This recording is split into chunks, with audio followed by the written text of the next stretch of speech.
Martial Bello, bonjour. Bonjour. Vous voilà pour la 8e saison à la présidence de la SIG. Mais avant de parler des événements récents et de ce début de saison, je voudrais revenir sur l'été que la SIG a vécu. Vous aviez ferré 2-3 gros poissons qui finalement n'ont pas mordu à l'hameçon. Alors, est-ce que ça veut dire que Strasbourg n'est pas encore tout à fait à la place où vous souhaiteriez qu'il soit pour attirer de très grands joueurs? Racontez-nous un peu cet été de recrutement. Comme tous les étés, ça a été mouvementé. Mais enfin, là, je commence à avoir l'habitude. Alors, c'est vrai que nous avons une augmentation substantielle de notre budget cette année, à la fois due au buy-out de Franck, l'argent que nous avons touché des Knicks de New York, et à l'augmentation de notre budget sponsoring. Et nous avions l'intention avec Vincent de recruter 2 forts joueurs. Finalement, avec l'arrivée de Bilan, on y est arrivé. Mais ça n'a pas pris les chemins qu'on avait choisis.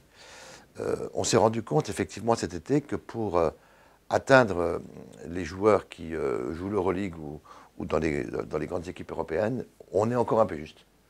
On est encore un peu juste. C'est-à-dire que les très gros joueurs européens tournent autour du million d'euros par an. Je ne parle pas des contrats NBA, évidemment. Le deuxième niveau est à 500 000 et nous ne parvenons pas, nous n'avons pas les moyens aujourd'hui à atteindre ce deuxième niveau. Donc il faut se contenter du troisième, alors que la majorité des Américains qui jouent en France sont dans ce que j'appelle le quatrième niveau, quoi. Donc nous avions fait effectivement une offre sur 2 ans à Mardy Collins, qui je pense a été le contact le plus emblématique de la saison. Le joueur avait dit oui à Vincent, mais son agent américain ne souhaitait pas qu'il vienne chez nous et a in extremis réussi à faire signer Cuban.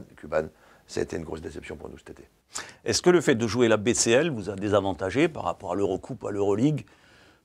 Pas forcément en termes de niveau sportif, mais en termes de notoriété? Alors je pense qu'en Europe, tout le monde maintenant a bien analysé que les 2 compétitions étaient de niveau cette année sensiblement similaires. Par contre, au niveau des agents américains, le message n'est pas encore passé. Les agents américains, donc, ceux qui vivent aux États-Unis, je rappelle que chaque joueur a un agent américain, quand il est américain, représenté, parce que c'est la loi, par un Français. C'est ainsi que les choses se passent en Europe. Je pense que les agents américains n'ont pas complètement intégré la dimension de la BCL, et sur un point ou l'autre, sur ce point précis, ça a pu être négatif. Mais ce n'est pas le cas des agents français et des agents européens.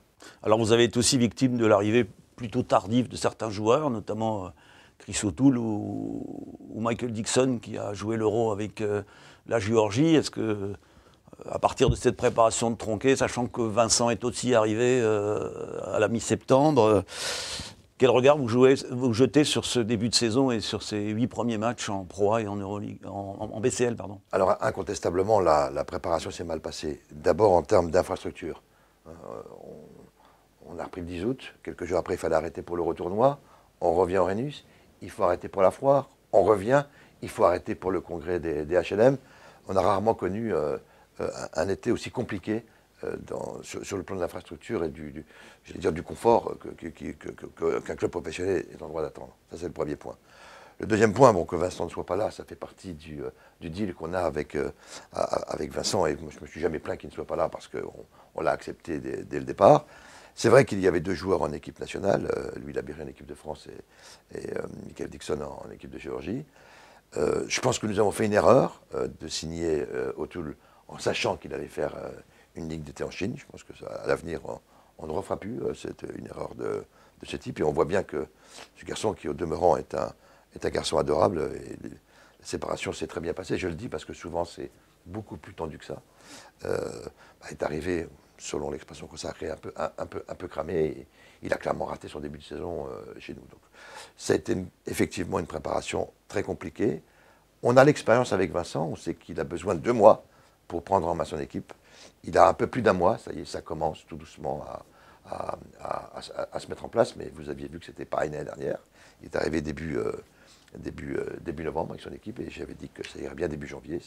C'est effectivement ce qui s'est passé. Alors le premier ajustement a été fait avec l'arrivée de Miro Bilan, qui va en principe jouer contre Estudiantes ce mercredi. Est-ce que vous pouvez confirmer qu'il y a encore un 10e joueur dans les tuyaux, et qu'est-ce que vous pouvez nous dire à ce sujet?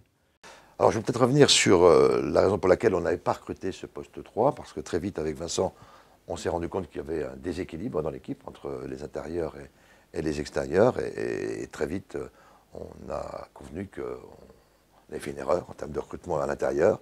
On a mis la priorité sur un nouvel intérieur. Je pense qu'on a fait un très bon coup. Hein, l'avenir nous le dira, mais en tout cas, nous avons recruté un joueur de haut niveau. Et comme je le disais tout à l'heure, l'objectif d'avoir 2 joueurs référencés, nous l'avons atteint avec David Logan et Miro Bilan. Alors il reste une enveloppe un peu entamée, parce que évidemment le salaire de Miro Bilan est supérieur à celui de Christophe, mais il reste une enveloppe pour recruter un poste 3-2-3. Vincent va maintenant s'y atteler et regarder le marché, et ça se fera en fonction des opportunités. Et sans se presser. Sans se presser, il n'y a pas d'urgence à le faire dans 8 jours, hein, évidemment, ou dans 15 jours, mais il n'y a pas de raison non plus de le repousser. Donc la Pro A est lancée, la SIG est aujourd'hui 9e après sa victoire sur hier Toulon. Il faut encore remonter quelques rangs pour assurer la Leaders Cup, mais il reste du temps. Comment vous jugez ce début de saison de la Pro A? Les gros sont déjà là, mais il y a aussi quelques surprises comme Bourg-en-Bresse ou hier Toulon. On a un début de saison très surprenant, effectivement. Hein, beaucoup de choses qu'on n'attendait pas se sont passées, mais de plus en plus, on voit que les grosses équipes ont plus de mal, mais ça c'est lié à la qualité des joueurs aussi. Probablement, ont plus de mal à se mettre en place. C'est notre cas, mais ce n'est pas seulement notre cas. Je pense que c'est aussi le cas de Villeurbanne, peut-être de Nanterre. Donc on a eu quelques surprises, mais tous les ans, on en a au moins une dans les 8. Et on en aura encore une cette année. En ce qui nous concerne, je pense qu'on peut qualifier notre début de saison moyen par rapport à nos ambitions, mais on a vu quelles en étaient les raisons. Il est meilleur que l'année dernière. La Pro A est passionnante puisque tout le monde peut battre tout le monde ou presque. Vous l'aviez dit tout à l'heure, le budget est en augmentation, mais pas seulement celui de la SIG. Donc globalement, les budgets montent, c'est une bonne chose pour la Pro A. L'équipe a constaté cette année que Villeurbanne et Strasbourg avaient les 2 plus gros budgets de l'histoire de la Pro A. Donc je pense que c'est une bonne chose pour notre sport. Mais lorsque j'ai été interviewé, j'ai dit qu'il fallait 4 ou 5 équipes. 2, ce n'est pas suffisant. 4 ou 5 qui sont en capacité de tirer vers le haut notre Pro A en termes budgétaires. Alors, je ne veux pas donner le sentiment de m'exprimer exclusivement sur l'argent, bien que ce soit le rôle d'un président que de donner les moyens à son coach. Pour autant, je considère que le basket français est encore sous-évalué par rapport à ce qu'il représente à Strasbourg, mais pas seulement chez nous, dans l'ensemble des salles françaises. On voit une augmentation de la fréquentation dans les salles. Je pense que ce n'est pas assez relayé au niveau de la presse nationale aujourd'hui, et je pense que notre basket vaut mieux que ce que la presse nationale s'en fait le reflet. La presse régionale, presse quotidienne régionale, fait son job partout en France dans ce domaine, mais on a encore à travailler avec la presse nationale pour que le basket français soit davantage reconnu à sa juste valeur. Alors revenons à la SIG, les abonnements sont en hausse, les partenaires augmentent. Comment vous jugez cette évolution qui est dans l'ordre des choses et qui est celle que vous espériez? C'est vrai que d'abord tout est ouvert, hein, que ce soit le partenariat l'année dernière et les objectifs qu'on s'est fixés cette année qui sont déjà bien engagés pour être atteints. Au niveau des abonnements, je rappelle que cette année, lorsque nous mettons en vente un match, 3400 places ne sont pas mises en vente, à la fois avec les abonnés places sèches, plus les VIP, plus les billets qu'achètent les entreprises et les collectivités. C'est quand même un confort, si je puis dire, lorsqu'on démarre une saison, de savoir qu'on a déjà le public qui est présent. Vous savez, il y a 3 ans, lorsque nous étions à moins de 5 millions, j'avais dit qu'on voulait atteindre 7, et puis après j'ai parlé de 10. Quoi. Bon, ça paraissait ambitieux à l'époque. Nous avons, en ce début de saison, annoncé un budget prévisionnel hors play-off du même niveau que celui de l'année dernière. Donc, évidemment, je reste toujours prudent, mais j'espère qu'on fera les play-offs, et donc on déplacera le plafond qu'on avait atteint il y a 2 ans avec l'Eurocoupe, et qu'on s'approchera probablement des 8,5 millions de budget à la fin de saison. L'objectif fixé des 10 millions tout doucement se rapproche et ne paraît pas aussi inaccessible qu'il l'était il y a encore 3 ans. C'est dû au travail collectif de l'ensemble des composantes du club, évidemment sur le plan sportif, mais on oublie beaucoup que dans un club, il y a des administratifs et il y a des commerciaux et que c'est eux qui le font fonctionner au quotidien. On a la chance d'avoir une excellente équipe à tous les niveaux, qu'on a structurée progressivement, qui est très professionnelle. Et je pense que c'est aussi une des raisons de la réussite du club. Un petit mot encore sur la participation à la BCL plutôt qu'à l'Eurocoupe, puisque d'autres clubs comme le Valois, Limoges, Villeurbanne ont choisi l'Eurocoupe. Comment ça s'est fait dans votre esprit? Pardonnez-moi de vous reprendre sur le terme choisi. Nous sommes légitimistes et ce qui s'est passé, c'est le choix de la Ligue nationale de basket. Alors, d'aucuns diront qu'effectivement je suis vice-président, mais je ne suis pas seul à voter. Il y a un comité directeur de 18 membres et le choix qui a été fait était le suivant. Les 2 finalistes en BCL, les 2 demi-finalistes perdants en Coupe d'Europe. Le premier de la saison régulière, c'est la première fois qu'il était officiellement récompensé en BCL, et le gagnant de la Coupe de France au tour préliminaire. C'est donc, on a respecté le choix qui avait été fait par la Ligue nationale de basket. En ce qui concerne Limoges, je ne dirais pas qu'ils ne sont pas choisis, ils sont invités par Jordi Bertomeu à participer à l'Eurocoupe. Ça a pu en choquer certains, parce qu'il était à la 10e place, mais c'est ainsi que les choses se sont passées. Donc il n'y a pas de choix des clubs, il y a le respect des décisions prises au sein du comité directeur de la Ligue nationale de basket. Alors revenons au Rhenus. Lors de la soirée de présentation, vous aviez annoncé que la future Arena avait désormais un Neimer. Où en est-on sur ce dossier? Est-ce que vous continuez à travailler? Alors nous avons effectivement signé un protocole avec une entreprise et lors de la présentation, je pensais être en capacité de l'annoncer, que l'entreprise soit en capacité de l'annoncer au début du mois d'octobre pour des raisons qui la concernent, sur lesquelles je n'ai pas, en ce qui me concerne, à apporter un quelconque jugement. Cette entreprise souhaite attendre quelques temps, ce n'est pas lié du tout aux accords que nous avons passés, mais chaque entreprise a son contexte, interne, externe, gère sa communication, je respecte. Je redis à nos fans que nous avons un Neimer aujourd'hui. C'est une grande première dans le sport français qu'un club ait un Neimer avant même que les travaux de l'équipement sportif commencent. Il sera connu dans les prochaines semaines ou les prochains mois. Nous, ça nous permet d'avancer dans les autres étapes.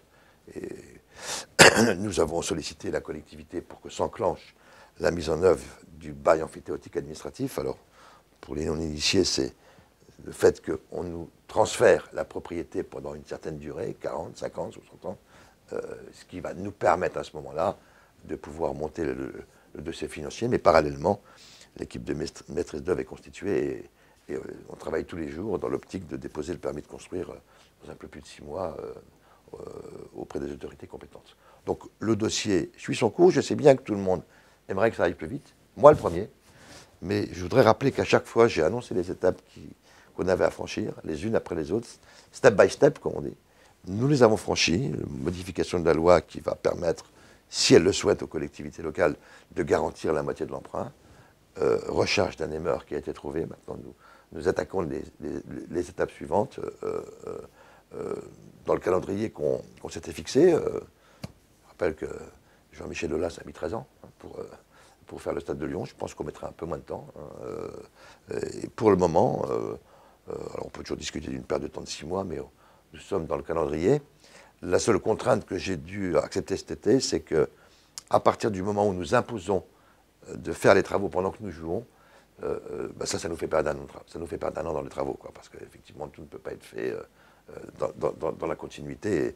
C'est la raison pour laquelle, après avoir annoncé dans un premier temps 2020, j'ai depuis quelques semaines rectifié le tir en fonction de ce que les équipes de maîtrise d'œuvre m'ont expliqué pour le reporter à 2021. Mais le chantier suit son cours et on avait consulté les fans avant l'été sur leurs propositions, leurs réflexions sur ce qui se passe à l'extérieur de l'Arena.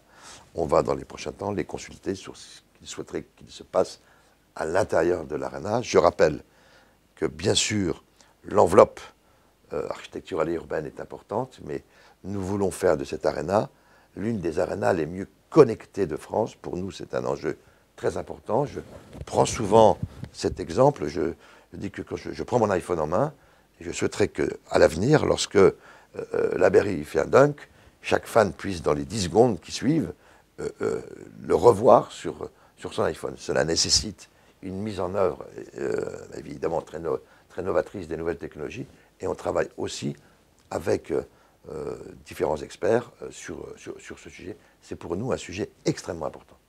Dernier petit mot de basket, puisque la SIG a mercredi un rendez-vous très important contre Estudiantes. La location apparemment marche bien, ça va être le premier grand rendez-vous. Qu'est-ce que vous en attendez en termes de résultats, on imagine à peu près, mais en termes de...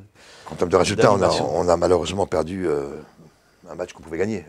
Mais quand on joue les prolongations, ça se joue, c'est la pièce qu'on lance en l'air. Alors, bon, les lancers francs, le mauvais début de prolongation, plein de raisons font comme... Enfin, on a tenu tête à Bayreuth chez eux, enfin à Momberg, mais l'équipe de qualité du championnat allemand. C'est évidemment la victoire qui est attendue mercredi contre Estudiantes pour qu'on ne perde pas de retard dans ce groupe que les observateurs qualifient de groupe de la mort. Alors, moi, ça me fait un peu sourire parce que j'entends certains dire « Ah là là, l'Eurocoupe est à plus haut niveau ». Ah, mais le groupe de la SIG est à un niveau très élevé. Effectivement, ce sont, quand je pense à Morvit, à Venise, qui maintenant a beaucoup progressé depuis qu'ils ont un Nemmer, qui leur a donné des moyens, à Estudiantes, enfin, à EK nous avons des équipes qui ont toutes joué l'Eurocoupe dans le passé. Donc, je crois qu'il faut faire attention à ne pas être définitif sur le niveau de qualité de l'une ou des compétitions. Autant il y avait un décalage la saison dernière, autant pour moi maintenant, ces deux compétitions sont de niveau égal. Nous avons des ambitions aussi dans cette BCL cette année. Il faut commencer par bien avancer mercredi, mais le match de samedi a montré que ce que recherche Vincent commençait à prendre forme. Et puis, j'espérais que l'arrivée, même si le premier match est toujours difficile pour un nouveau joueur de Miro, va changer la manière de fonctionner d'équipe. Rendez-vous mercredi alors au Rhenus à 20h30. Merci, à bientôt. Merci.